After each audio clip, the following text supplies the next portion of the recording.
you've got questions, he always has an answer. It's Sean Hannity this afternoon at 2, right before Joe Walsh at 5 on AM 560. The Answer. Good morning, Dan and Amy. Illinois has a notoriously severe and controversial eavesdropping law or legal regime regarding eavesdropping. For example, Christopher Drew, an artist, was arrested for selling artwork on a Chicago sidewalk in 2009 and charged with a felony recording of the incident of being arrested for selling artwork.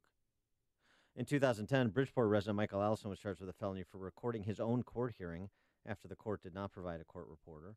Same year, Chicagoan Tyawanda Moore was charged with felony for recording conversations with Chicago Police Department investigators regarding her sexual misconduct complaint against an officer. Wow. That's because Illinois had an all-party consent. Right. Is an all-party consent state. Both sides have to agree All before you parties. touch that recording. Yeah, it's not just both sides, all parties. Federal law in a majority of states allow for one-party consent. In the March of 2014, the Supreme Court struck down Illinois' eavesdropping law, holding it criminalized a wide range of innocent conduct and violated First Amendment rights. But during the lame duck session in December of 14, the General Assembly, in their infinite wisdom, and Pat Quinn signed a new eavesdropping law. He included changes aimed at allowing residents to record interactions with police, for example, but kept intact the all-party consent provisions and introduced a difficult-to-gauge standard for when a person must get consent for recording. Specifically, the new law made it a felony to surreptitiously record any private conversation where at least one person has a reasonable expectation of privacy. Okay. It's the Illinois Policy Institute laying out the law for us. So the case of Paul Boron, 13-year-old kid who attends Manteno Middle School. In February of this year, he's called to the principal's office after failing to attend a number of detentions, apparently. Before meeting the principal and assistant principal, he began recording audio on his cell phone. He argued with the principal and assistant principal for about 10 minutes in the reception area of the school secretary's office with the door open to the hallway. So this is important details with respect to expectation of privacy. When the young man ultimately told his assistant principal and principal he was recording, the principal told Boren he was committing a felony, ended the conversation. 2 months later, this past April, Paul Boren, 13 years old, was charged with one count of felony eavesdropping. Oh, goodness. So you're talking about turning this 13-year-old kid, talking to and recording his principal, assistant principal, having a discussion about the detentions he did or didn't serve, and now they want to prosecute him, potentially alter his life permanently were he to be convicted of a felony. Right. Lose his right to vote, too, right? Be hard to get a job, and hard to get into college. For more on this topic, we're pleased to be joined by Paul's mother, Leah McNally. Leah, thanks so much for joining us. Appreciate it. Good morning. So where does the case stand at present? I don't really know. I did file an answer with the case. I ended up not being able to get to court. I also didn't have representation. So your son does not have. You're representing your son pro se. He doesn't have an attorney. No, I'm not allowed to. I'm assuming that there's supposed to be a public defender. Right. Okay. Yeah. Assigned. So. Right. So how was your son charged? I mean, did they confront him after school? How did it go down? No, there was just at the end of the conversation, when they started harassing him more and more, he finally was set up because he had tried to plead the fifth. He's learning the Constitution, 8th grader, and I'm the type of mother, I try to teach him a little bit more in depth on it. And, so he, at one point at the beginning, had told him he pled the fifth, and he was told that he couldn't, that he was there to discuss the charges against him. Well, wait. And receive his due process. And the charges were just him, the detentions is what they were talking about, the lunch detentions. Well, so you're saying when he notified the principal and assistant principal he was recording them, then the conversation ended, then they continued interrogating him. Is that what you're saying? Are you talking about the principal and assistant principal or the police? It's the assistant principal and the principal, but this was at the beginning of the recording. Like when he first went in there, he had tried to tell them he didn't want to talk to them. He had told them this days before, and that's why he decided to record, because anytime that he does state anything to them, things are twisted around and added in on his permanent school record, which he can't change. I've tried to amend some things that were on there before that he was, put on there that he was falsely accused of in the past. Why was your son called to the assistant principal's office to begin with? What's the relationship? What's the past between your son and the administration? With this incident itself, the whole thing started. It was in the lunchroom. Him and another student were just, sitting next to each other, and they were playing. They were at a table for children who were doing a good job in their classes and stuff, and they got some free time after they were finished with lunch to play on their little computers and stuff. And the other student was, just playing with them, gently poking him with a pencil in a playing kind of way, nothing mean or anything. And my son just simply stood up, and they were still conversing back and forth. They weren't overly loud. They weren't disturbing anyone. And the janitor came up to him and got right in his face and, screamed at him, "Sit down now." My son, in the same tone that the janitor used, told him back, "No, I don't have to."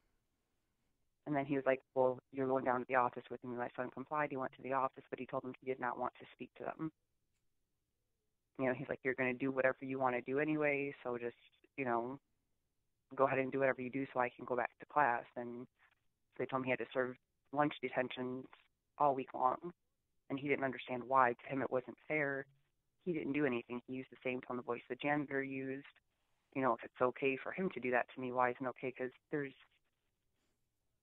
an issue in the past where when he was 10, he was assaulted by and battered by a bus aide. That was all covered up to this very day. He also mentioned that while he was in the office with them. Why didn't you help me? Why didn't you help my mom? When she was trying to, go through with charges against the woman who had battered him. And they, kind of just told him that was over. And that's kind of when he got a little bit more emotional and started talking a little bit more. And they didn't like what he was saying, so it was, okay, well, then you can serve an out-of-school suspension or an in-school suspension, which would be across the street at the high school. He told him he wasn't going to do that. He was just going to come to class. When he told them that, they said, "Well, then you'll be arrested for trespassing at that point." And they said, "Well, you know what, why don't you just stay home? Why don't you just not come to school at all?" That was the principal, and my son was like, "Well, why would you tell me that, especially as a principal? You're not supposed to encourage me to miss school." And then he's like, "Okay, well, you have one day." And then as the conversation kind of continued for a few more minutes, it was every time he said something, it's like, "Oh, you earned yourself another day, you earned yourself another day, you earned yourself another day." And he got the 4 days out of school suspension. He's like, "You know what, that's fine." He's like, "It's all been recorded." Oh. And that's when the principal said, "Hey, it's wiretapping, it's a felony, this conversation's over." And then I heard nothing of it. There was no letters from the school, no letters from the juvenile, center, no letters from court. And so ultimately in April, what happened? I don't know. We didn't get notified. I got served, I believe it was maybe, my friend got served like the 29th of May. That's when we got the official findings of it, and I was supposed to have court June 5th. And but you got notice that he is being charged with a felony, and you're to appear in court June 5th. Yeah. Mm-hmm. And it was just by a sheriff serving the paperwork. Have you spoken with the principal and assistant principal about this, or what have your previous interactions been with them about your son? I haven't spoken with them to this. After the bus incident, I just had more and more escalations through the school system with the different issues with my children, and I'm one of those parents. I speak up for my children. If something is not right, it's not right. If they do something wrong, then they need to adhere to the disciplinary actions, whether it be at home, at school, wherever. You respect other people when you're around them, and respect yourself. But throughout the years, they've had this thing with me where they don't like to talk and discuss things because they kind of put their foot in their mouth, and they decided that the only way they would contact me was through email because they watch what they say that way. Well, it's good to have a paper trail. And when he asked them at first to please, call my mom before I talk to you, they obviously refused, and that's. And your son is 13 years old, or was he 12 years old at the time? He was 13. He'll be 14 next month. So have you seen the recording, and does the recording make the assistant principal look bad? Yeah, more so the principal than the assistant principal, because he's the principal is the more aggressive one to the students. Mm-hmm. But yeah, it's definitely not a conversation. It's not the way you should be talking to a child, especially as a person who's in charge and supposed to be showing them how they're supposed to handle situations and how they're supposed to respond to people correctly and politely. And Do you have other children in the school? yes, sir. I have 5 children altogether. My oldest daughter, she just graduated last year, and then I have my 4 boys that were in this year. Were there incidents in the school with this administration with your other children as well? Oh yes, yes.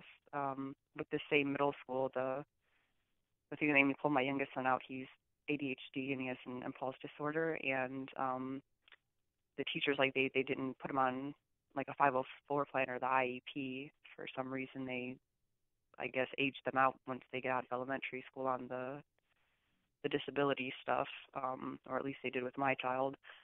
And he was in the hallway, and the teacher put him in the hallway for him acting out in class, and she left him unattended. And the assistant principal tried to make light with me as if it was a funny thing that he had, wandered 33 feet down the hallway, and the assistant principal was only 2 feet off about how far it was from the door to the water fountain. I'm like, well, what would happen if my child had decided, hey, I don't want to be in here anymore, I'm just going to walk out the door? Like, how long would it have took you guys to notice that?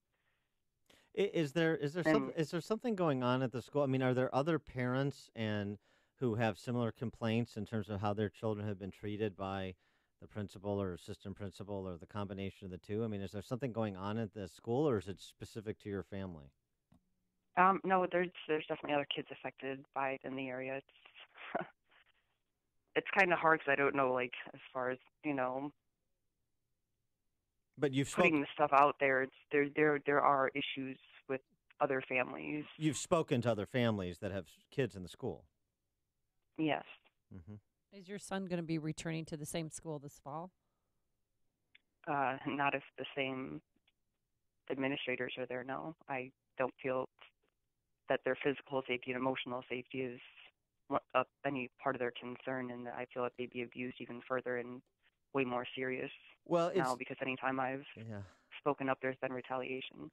I mean, it's the law notwithstanding, it's I find it rather remarkable that a principal and assistant principal would move to see a 13-year-old charged with felony over recording a phone conversation.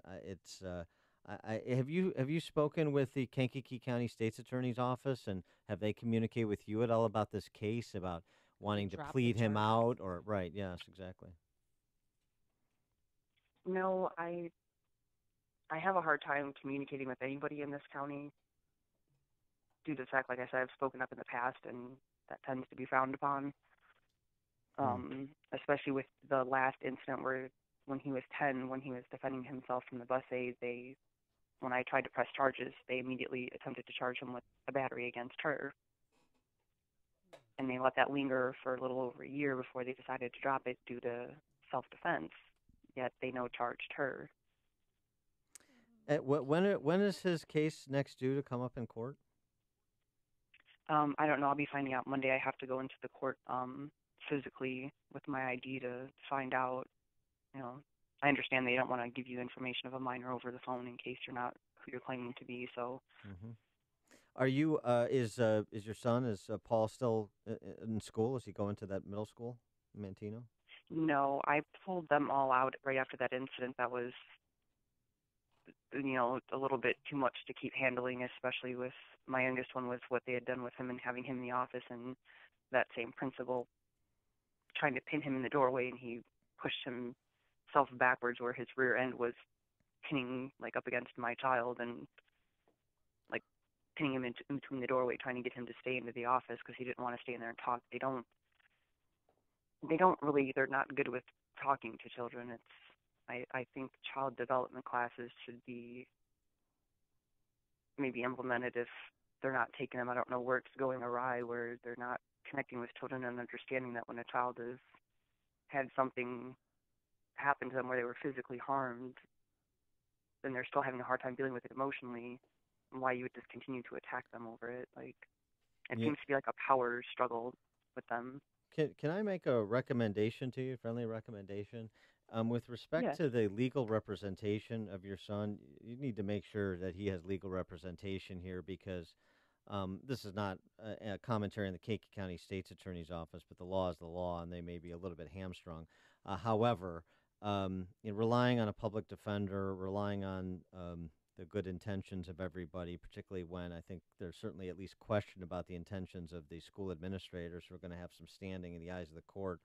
You need to make sure that your son has proper representation so that he is not, frankly, in my judgment, inappropriately convicted of a felony at 13 years old. Obviously, that would be a catastrophic outcome, and it seems wholly unwarranted based on the facts as you've laid them out. Yes, and that's the same way I felt. I was actually just completely shocked that they had took it to that level. I mean, they have in the past with stuff threatened, with charges, and they tried to do the same thing with my older son in the high school when he was jumped by another student, who had been saying racial stuff to him and harassing him. And I attempted to go to the police, the local police department, and they told me that I had to wait. And they contacted the principal there to make sure he was okay with me pressing charges. And then when they got here, they were trying to talk me out of it, and tried to threaten him with, saying that he committed a felony when he was on the floor and trying to defend himself as the child was then over him after he punched him from behind on the side of the face and grabbed him by his neck and body slammed him on the floor. It's an intimidation tactic. So when it actually went through to the court system, it was very shocking.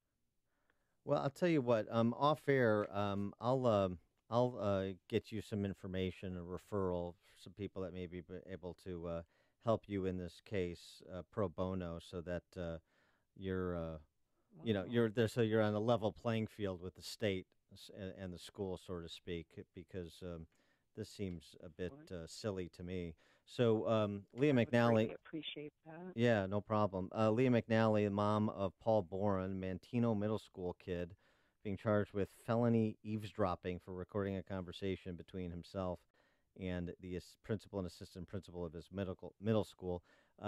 Leah, hold on, and we'll get right to you, okay? Thank you. Thanks for joining us. Appreciate it. And she joined us on our turnkey.pro answer